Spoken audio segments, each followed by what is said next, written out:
Maintenant, je vais introduire Jérôme Dokic qui s'installe et pendant que Francisco fait le travail technique nécessaire avec la virtuosité coutumière du collège, Jérôme Dokic est directeur d'études à l'École des hautes études en sciences sociales et membre de l'Institut Jean Nicot. Ses recherches de philosophe portent sur la perception ordinaire, pathologique, virtuelle, sur l'imagination, sur la mémoire, dans leur dimension cognitive, sociale et ce qu'on appelle perspectivale, c'est-à-dire quel point de vue dans la présentation perceptive et dans la recréation imaginative. Parmi les ouvrages, évidemment, tous nos intervenants ont écrit beaucoup, des ouvrages, des articles. Il est plus facile pour moi de citer une sélection d'ouvrages. Je vais citer L'Esprit en mouvement, qui est un livre que j'ai toujours lu avec une admiration sans borne.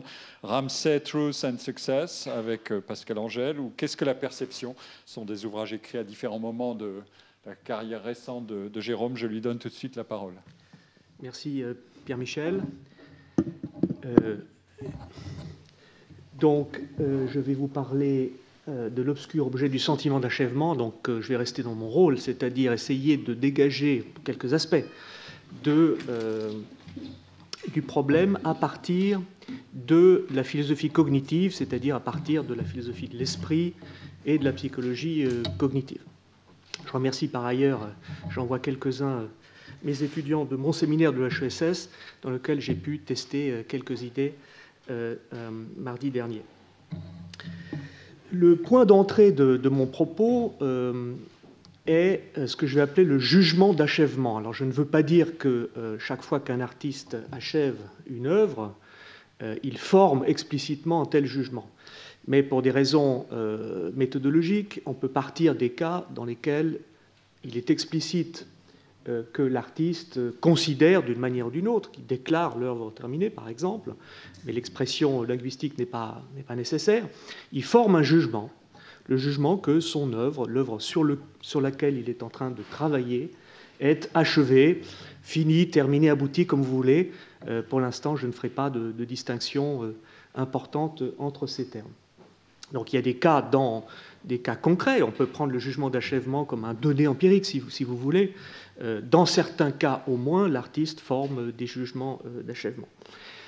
Dans d'autres cas, il forme des jugements d'inachèvement. Et on a, je pense, eu un certain nombre de cas déjà dans l'exposé liminaire, dans également la présentation de Pierre-Michel Menger. Là, j'ai donné quelques exemples. Les Demoiselles d'Avignon, apparemment Picasso considérait que le tableau était inachevé, mais le tableau a été néanmoins exposé. Bon, ça c'est un manuscrit de la 8e symphonie de Schubert. Et puis, vous reconnaissez Michel Piccoli qui joue le rôle de Fraunhofer dans le film de Jacques Rivette, adapté de la nouvelle de Balzac dont Pierre-Michel a parlé aussi ce matin, le chef-d'œuvre inconnu. On peut dire, si vous voulez, que Fraunhofer a un sentiment d'inachèvement permanent, c'est-à-dire qu'il n'arrive pas à achever sa toile maîtresse. Alors, mon plan est relativement simple. L'exposé sera en 3 parties, de taille un peu inégale d'ailleurs. Je vais parler du contenu conceptuel du jugement d'achèvement, c'est-à-dire en fait, de quoi parle le jugement d'achèvement, si je puis dire. Quel est le concept d'achèvement que ce jugement mobilise chez l'artiste. Je vais parler ensuite de la source psychologique du jugement d'achèvement, d'où vient-il, comment est-il formé.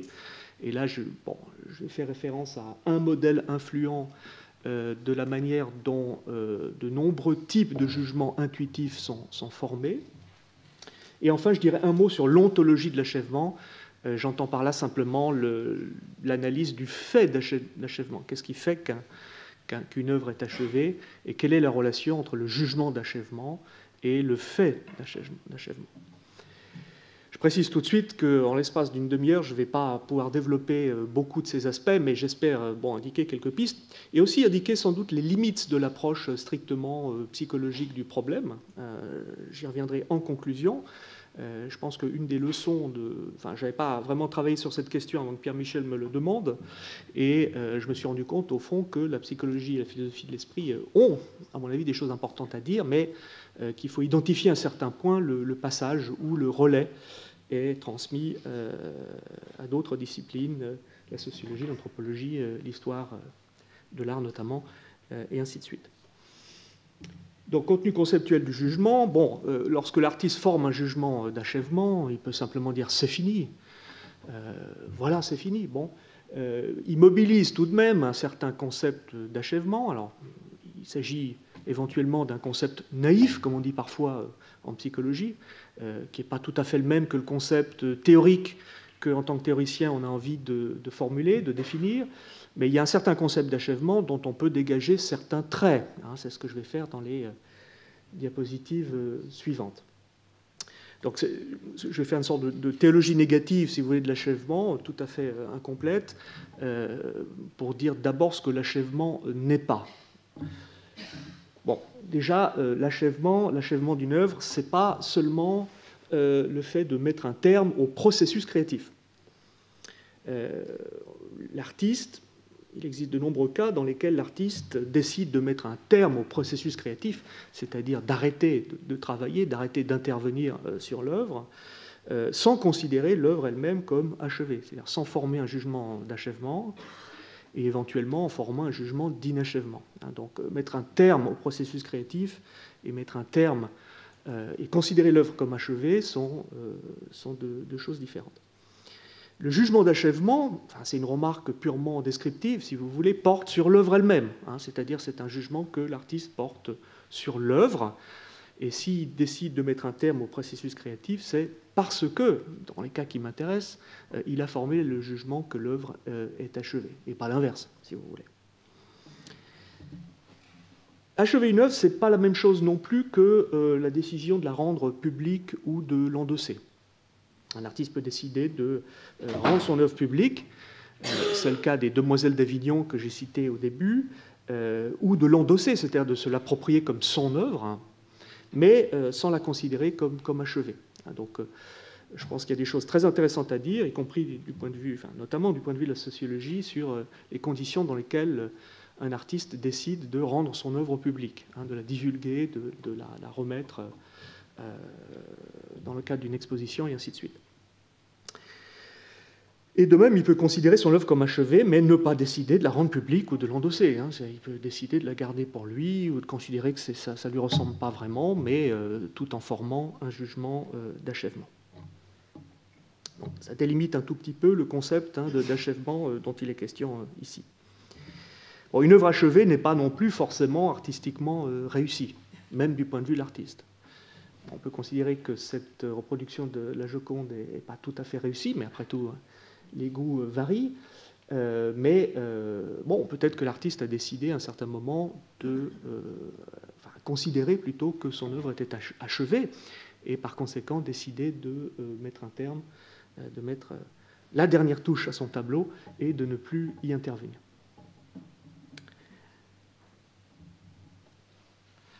Alors, une œuvre achevée aussi peut être ouverte au sens de cet ouvrage de Umberto Eco qui s'appelle L'œuvre ouverte. Donc, une œuvre peut être considérée comme achevée, même si l'intention de l'artiste est de laisser un certain nombre d'éléments d'indétermination dans son œuvre, de telle façon qu'éventuellement l'œuvre est reprise par d'autres, ou de telle façon que l'artiste accepte que certaines réalisations spécifiques de l'œuvre soient prises en charge par d'autres artistes. Là, j'ai donné un exemple classique qui est la pièce 433 de John Cage. On peut considérer, je n'ai pas trouvé vraiment de texte là-dessus, mais je n'ai pas fait non plus une recherche empirique extensive, mais on peut supposer que John Cage, à un certain moment, a considéré son œuvre achevée, mais évidemment, toute l'intention de l'œuvre, c'est qu'elle ait des réalisations spécifiques différentes chaque fois qu'elle est jouée. Vous vous souvenez, c'est cette pièce en 3 mouvements qui est entièrement silencieuse, donc elle s'appelle effectivement Tacette. Donc, une œuvre achevée n'est pas forcément une œuvre fermée, c'est-à-dire entièrement déterminée dans son identité. Le point que je vais soulever là est un petit peu plus complexe, mais je crois qu'on ne peut pas dire non plus qu'achever une œuvre, c'est simplement s'abstenir d'apporter des changements significatifs à son œuvre. Alors c'est très tentant de considérer au fond qu'une œuvre est achevée chaque fois que l'artiste décide de s'abstenir d'intervenir ultérieurement sur l'œuvre.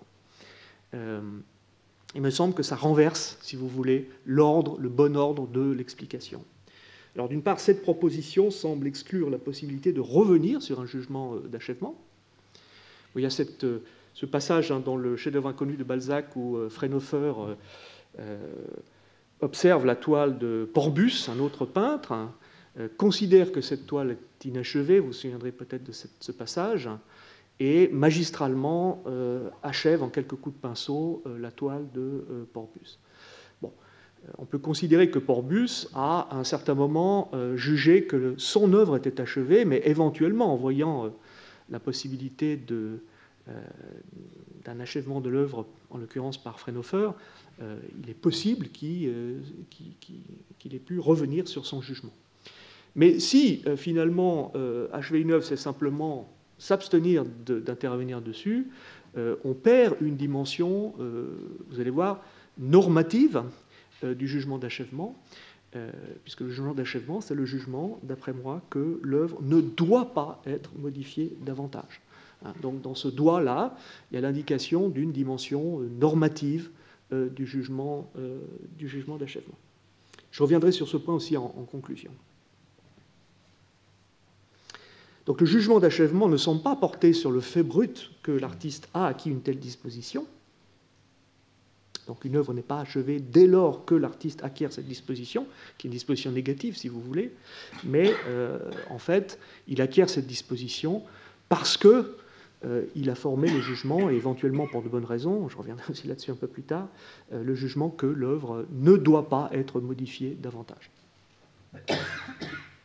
Donc c'est la conclusion de cette partie, si vous voulez, qui porte sur le concept éventuellement naïf, ou la conception éventuellement naïve de l'achèvement qui est en jeu dans les jugements d'achèvement ordinaires, les jugements d'achèvement qu'on peut trouver dans des cas particuliers.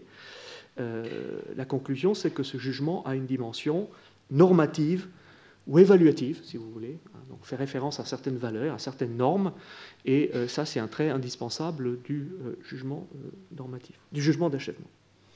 Et effectivement, les mêmes auteurs, un des auteurs qui qui défendait la thèse d'après laquelle une œuvre est achevée dès lors que l'artiste a acquis une certaine disposition négative de ne plus intervenir sur l'œuvre, reconnaît tout de même que cette disposition doit être fondée sur certaines compétences cognitives, et y compris la compétence qui consiste à reconnaître que l'œuvre n'est pas good enough, n'est pas suffisamment bonne, c'est bien un jugement évaluatif, et en fait c'est un jugement normatif, elle fait référence à une norme de laquelle éventuellement l'œuvre se rapproche, mais voilà, pas suffisamment, etc. Et c'est cette dimension normative qui est importante. Alors, est-ce qu'il s'agit d'une dimension esthétique? Est-ce que la norme en question est une norme esthétique? On peut laisser éventuellement cette question ouverte pour l'instant, mais j'en dirai un mot aussi tout à l'heure.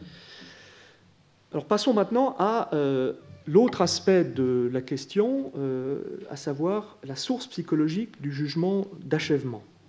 D'où vient le jugement d'achèvement? Comment est-il formé? Je vous rappelle que le point de vue qui est le mien ici est celui de la philosophie de l'esprit et de la psychologie cognitive. Donc je m'intéresse à ce qui se passe, si vous voulez, dans la tête d'un artiste lorsqu'il forme un jugement d'achèvement.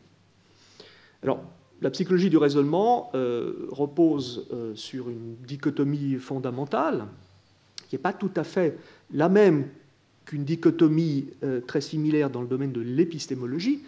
Il s'agit de la dichotomie entre des jugements qui sont formés à la suite d'une délibération, si vous voulez, d'un raisonnement explicite, et dans ce cas, le jugement se présente comme la conclusion d'un raisonnement, et les cas où le jugement est intuitif, c'est-à-dire repose sur une expérience immédiate qui nourrit le jugement et qui le rend intuitif plutôt que délibératif.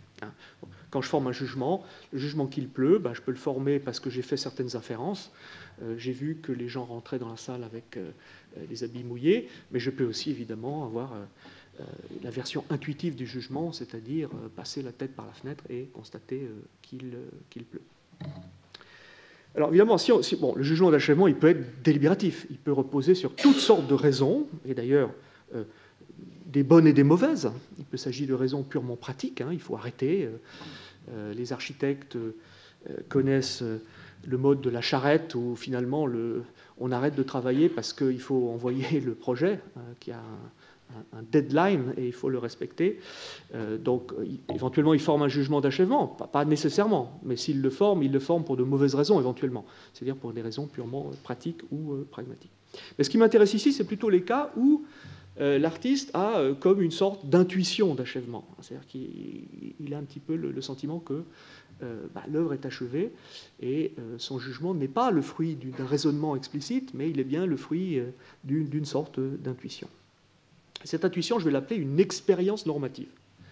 C'est l'expérience que l'œuvre se rapproche suffisamment. Elle n'est pas seulement good, mais elle est good enough. Elle se rapproche suffisamment d'une norme, d'un standard, d'un idéal, d'un canon, comme vous voulez, pertinente dans le contexte en question. Quelle est la nature de cette expérience normative ? Alors, dans la philosophie, il y a eu quelques tentatives, pas beaucoup, de dégager, d'essayer de définir la notion d'une expérience normative. Je donne ici un exemple qui vient d'un philosophe psychologue qui s'appelle Stefan Witasek, qui est un membre de l'école de Graz. Pour ceux qui connaissent un petit peu les origines, notamment de la psychologie de la Gestalt, c'était un élève d'Alexius Meinong. Et Witasek a une théorie esthétique dans laquelle il y a plusieurs catégories esthétiques. Et une des catégories esthétiques qu'il définit, il l'appelle Wertschönheit, c'est-à-dire une forme de beauté, si vous voulez, qui est liée à la valeur ou à la norme. Alors, il donne l'exemple d'un cheval bien bâti, c'est son exemple, et il dit, la Gestalt, c'est-à-dire la forme, si vous voulez, d'un cheval bien bâti, présente des qualités esthétiques spécifiques, non comme une Gestalt en tant que telle, donc ce n'est pas juste une Gestalt de cheval, c'est ça aussi, mais c'est aussi une Gestalt de cheval bien bâti. Donc c'est par rapport à une certaine norme que, au fond, je perçois le cheval. L'expérience d'un cheval bien bâti est donc, dans le sens de l'expression qui m'intéresse ici, est une expérience normative, c'est-à-dire que le sujet a l'impression, le sentiment, que le cheval se rapproche d'une norme pertinente appropriée aux chevaux. Et notez que dans cet exemple, la norme n'est pas esthétique. Être bien bâti n'est pas forcément, on peut discuter de ça, ce n'est pas forcément une norme esthétique. Mais Witasek considère que l'expérience normative relève d'une expérience esthétique parce que, dit-il, nous prenons plaisir à observer, à percevoir un objet qui se rapproche d'un certain standard. C'est ce qu'il appelle en allemand normgemäße Gegenstand, un objet standard, un objet qui se rapproche d'un certain standard. Et on prend du plaisir esthétique à repérer que l'objet, effectivement, se rapproche suffisamment d'un certain standard. Dans l'exemple de Witasek, la norme elle est explicite, c'est-à-dire que le sujet est capable d'identifier la norme par rapport à laquelle il évalue le cheval. Donc il est capable éventuellement de formuler cette norme si on le lui demande. Il a une connaissance explicite de la norme. Mais il y a des cas où la norme peut faire l'objet d'une connaissance seulement implicite. Le sujet n'est pas forcément immédiatement en mesure d'identifier, de rendre explicite, de formuler la norme pertinente, la norme qui est en jeu dans son expérience. Donc il a une expérience normative, mais il n'est pas capable de dire finalement, de formuler avec précision la norme qui guide son expérience et éventuellement son jugement normatif. Alors il y a des cas pathologiques, plus ou moins pathologiques, qui illustrent, si vous voulez, la possibilité d'une connaissance non explicite de la norme en jeu dans une expérience normative. Ici, je donne un exemple. Il y a une condition qu'on appelle parfois le perfectionnisme sensoriel dans la littérature psychologique. Hein, si vous voulez, c'est un cas de trouble obsessionnel compulsif dans lequel le sujet a constamment, peut-être, on est tous un tout petit peu sujets à ce type de conditions, je pense. C'est une condition dans laquelle on a toujours le sentiment que les choses ne sont pas bien disposées, ne sont pas bien ordonnées, éventuellement ne sont pas à leur place, ne sont pas à leur juste place, ne sont pas comme il faut, hein, comme ils devraient être, etc. etc.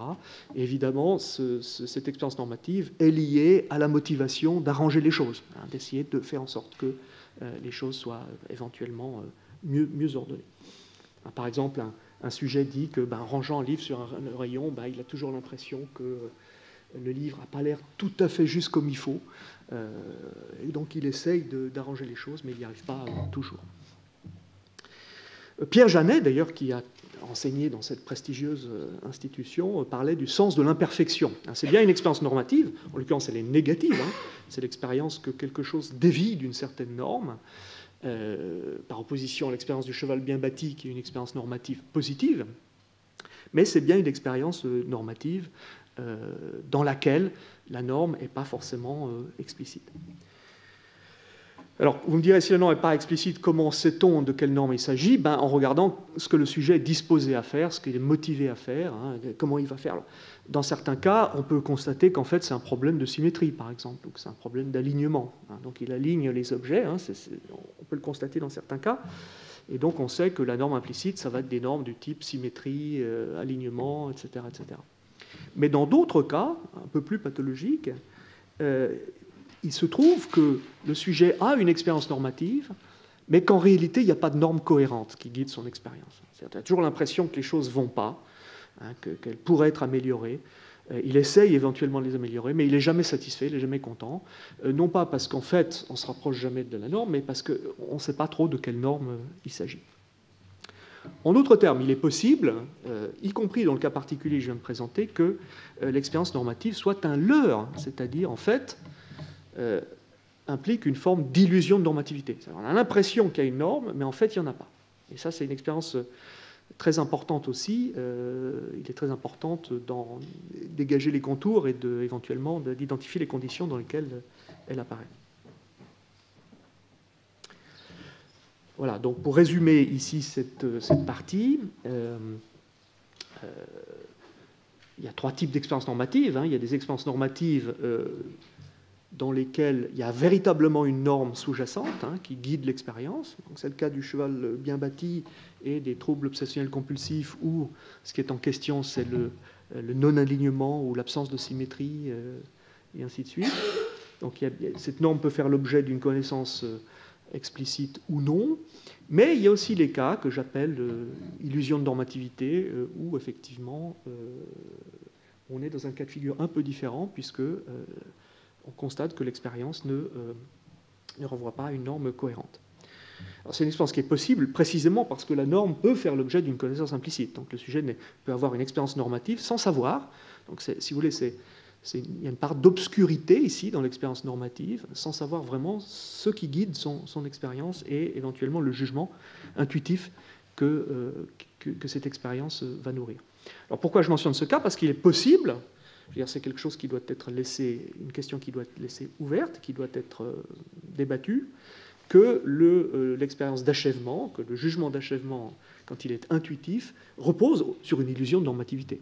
On a l'impression qu'il y a une norme qu'on vient d'atteindre, mais qu'en réalité, il n'y a pas vraiment de disposition cognitive cohérente qui renvoie à une norme bien identifiée. Alors, je parle très, très rapidement ici, parce que le temps avance, d'adéquation cognitive. En fait, la psychologie cognitive n'utilise pas le terme d'expérience normative que j'ai utilisé ici, mais quand on va y regarder de plus près, et là c'est un programme de recherche qui est très à la mode en ce moment, la psychologie cognitive récente donc, met en évidence un type fondamental d'expérience cognitive, et peut-être la mère de toutes les expériences cognitives, normatives, pardon. à savoir une expérience liée à ce que les psychologues appellent la fluidité cognitive, c'est-à-dire en gros la facilité ou l'aisance avec laquelle une information est traitée dans le cerveau. Je prends un exemple très très simple. On considère par exemple que le sentiment de familiarité, quand on voit un visage qu'on connaît, il est lié à la fluidité cognitive des processus récognitionnels, c'est-à-dire des processus dans le cerveau. Ça part du cortex visuel. Il y a une aire qui s'appelle le fusiforme, hein, qui sous-tend la reconnaissance des visages. Bon, il y a des visages qui sont plus faciles à reconnaître que d'autres. Pourquoi? Parce qu'il y a des visages qui sont plus familiers que d'autres. Quand je connais bien un visage, mon cerveau est habitué à le traiter et donc je vais avoir une impression de facilité, de fluidité cognitive. À l'inverse, quand je vois quelqu'un que je n'ai jamais vu, en fait, le cerveau va mettre un tout petit peu plus de temps à traiter l'information et cette difficulté, relative évidemment, va être perçue au travers d'une expérience subjective, le sentiment d'étrangeté ou le sentiment de non-familiarité. C'est une expérience normative parce que, comme Joël Proust l'a bien montré, elle est liée à une norme très très générale qu'elle appelle adéquation cognitive. C'est la norme qui sous-tend, qui est visée par l'évaluation qu'une tâche cognitive donnée, dans un contexte donné, dans un contexte particulier, sera ou a été objectivement conduite avec succès. J'ai reconnu la personne, par exemple, ou j'ai effectué le calcul mental. Donc j'ai cette impression de fluidité qui est en fait liée à la norme d'adéquation cognitive. C'est-à-dire je suis en capacité, hein, j'ai la maîtrise cognitive de ma tâche, je suis capable je l'ai réussi avec succès ou je suis capable de la réussir avec succès. Alors là, je vais aller très vite parce que je n'ai pas le temps, mais la psychologie cognitive a montré en fait que cette expérience fondamentale, hein, l'expérience, si vous voulez, on peut l'appeler l'expérience de la fluidité cognitive, mais tout en gardant à l'esprit que, évidemment, le sujet ordinaire n'a pas en tête le concept théorique, le concept technique de fluidité cognitive, mais il a une expérience de facilité qui va interpréter, c'est ça qui est très important, de différentes manières selon le contexte. Et en fait, la psychologie cognitive a montré que dans certaines conditions très restreintes, on peut soulever beaucoup de problèmes méthodologiques ici, éventuellement dans la discussion, a montré que, par exemple, là je donne juste un exemple, que les jugements de beauté et de vérité, en fait, ont une origine commune, je parle des jugements intuitifs, ont une origine commune, à savoir la fluidité cognitive, qui est si vous voulez, une propriété dynamique des processus cognitifs qui constituent la tâche en question. Bon, peut-être certains d'entre vous ont entendu parler de ces travaux, il y en a beaucoup maintenant. Par exemple, nous avons tendance à accorder nos préférences esthétiques aux formes visibles qui sont faciles à traiter par le cerveau. Voilà. Encore une fois, ceteris paribus, hein, ça c'est le philosophe qui rajoute cette clause, elle est très importante parce qu'il s'agit de micro-effets. Hein. Les psychologues, si vous voulez, forcent le sujet à choisir entre ces formes, par exemple, et il se trouve que statistiquement, beaucoup de sujets vont choisir la forme en haut à droite. Et pourquoi ils vont choisir la forme en haut à droite? Parce qu'elle présente une certaine symétrie que le sujet ne repère pas forcément, ça c'est important, hein. La norme là peut être tout à fait implicite, mais c'est une expérience normative qui est fondée simplement sur la fluidité cognitive. Hein, c'est plus facile à traiter, il y a des différences infimes, mais que l'expérience subjective peut traduire par des sentiments de facilité ou des sentiments d'aisance qui ensuite se reflètent dans des jugements intuitifs. Il y a aussi un effet qui a été beaucoup discuté qui s'appelle l'effet de simple présentation. Apparemment, quand on présente plusieurs fois la même image, les sujets vont, encore une fois, ceteris paribus, naturellement. Il faut que ça soit une image que le sujet n'a jamais vue avant. Il faut que ça soit une répétition qui n'est pas trop visible, parce que si le sujet constate qu'on lui a présenté la même image plusieurs fois, il ne va pas forcément la préférer davantage. Mais dans des conditions très restreintes, il se trouve que la présentation répétée d'une même image va renforcer la préférence esthétique du sujet pour l'image. Et on a aussi, il y a tout un programme de recherche, on a aussi essayé de montrer que les jugements intuitifs de vérité étaient sensibles aussi à la fluidité cognitive, au risque de produire des biais importants, hein, des biais cognitifs. Par exemple, on va considérer qu'une phrase est fausse simplement parce qu'elle est mal présentée. Elle est présentée avec des polices différentes ou elle est présentée avec des couleurs non cohérentes. Et à l'inverse, où on éprouve de la difficulté à lire la phrase. À ce moment-là, on fait une erreur, c'est-à-dire qu'on on confond la norme d'adéquation cognitive qui concerne la reconnaissance des caractères avec une autre norme qui est la norme de vérité, hein, qui évidemment concerne la question de savoir si la phrase correspond à un fait. Hein, donc les phrases qui vont être traitées de manière plus fluide, ceteris paribus, encore une fois, évidemment, il faut qu'il s'agisse de domaines sur lesquels le sujet n'a pas beaucoup d'expertise, ou a peu d'expertise, ou pas d'expertise, mais dans certaines conditions contraintes, le sujet va préférer les phrases qui sont mieux présentées. Hein, la publicité, évidemment, a intégré cette donnée depuis longtemps. Il y a aussi un effet de présentation répété qui caractérise les jugements de vérité. Si une rumeur se répète, on l'entend plusieurs fois, on va avoir tendance à lui accorder plus de crédit que si on l'entend moins souvent. Donc, si vous voulez, une hypothèse, qui est vraiment une hypothèse, hein, il faudrait regarder ça dans le détail, c'est que le jugement intuitif d'achèvement a lui aussi sa source, au moins en partie, dans la fluidité cognitive. Alors, ce qui est intéressant à propos de cette hypothèse, c'est que, elle est en partie testable, hein, c'est-à-dire qu'on peut imaginer des protocoles pour essayer de tester cette hypothèse que le jugement d'achèvement, certains d'entre eux en tout cas, ont leur source psychologique dans la fluidité cognitive. De ce point de vue, l'expérience normative, si vous voulez, sous-jacente, serait simplement celle, l'artiste est en adéquation cognitive avec son œuvre, il a entièrement familiarisé son œuvre, hein, il faudrait dire beaucoup plus sur cette question, il est en capacité, et quand il a cette expérience normative, hein, que l'œuvre se rapproche suffisamment d'une certaine norme, qui est en fait une norme d'adéquation cognitive, eh bien, il décide de mettre un terme à son travail. Alors, très rapidement, parce que je crois qu'il me reste 2-3 minutes, je vais dire un mot sur une question très difficile, c'est quelle est la relation entre le jugement d'achèvement et le fait d'achèvement. On peut parfaitement dissocier les deux projets. On peut dire il y a une psychologie du jugement de l'achèvement et de l'expérience normative qui le sous-tend. Hein, donc là, on va faire ce que je n'ai pas eu le temps de faire ici, mais j'ai indiqué quelques pistes. Hein, on va dégager les conditions dans lesquelles le sujet forme un jugement d'achèvement. Et puis, si on fait de l'esthétique analytique ou de la métaphysique des valeurs esthétiques, on va se demander qu'est-ce qui fait qu'une œuvre est achevée ? Quel est le rapport entre l'achèvement de l'œuvre et l'identité de l'œuvre, hein, est-ce qu'une œuvre qui est achevée peut être désachevée, par exemple, etc. Donc il y a des considérations de type ontologique, si vous voulez, et c'est toujours très compliqué, comme dans d'autres domaines de la philosophie, de faire le lien entre la psychologie d'un côté et l'ontologie de l'autre. Mais j'ai juste indiqué ici très très brièvement 3 options possibles. La première option, c'est que le jugement d'achèvement, en fait, constitue le fait d'achèvement. Je vais dire un mot là-dessus très vite.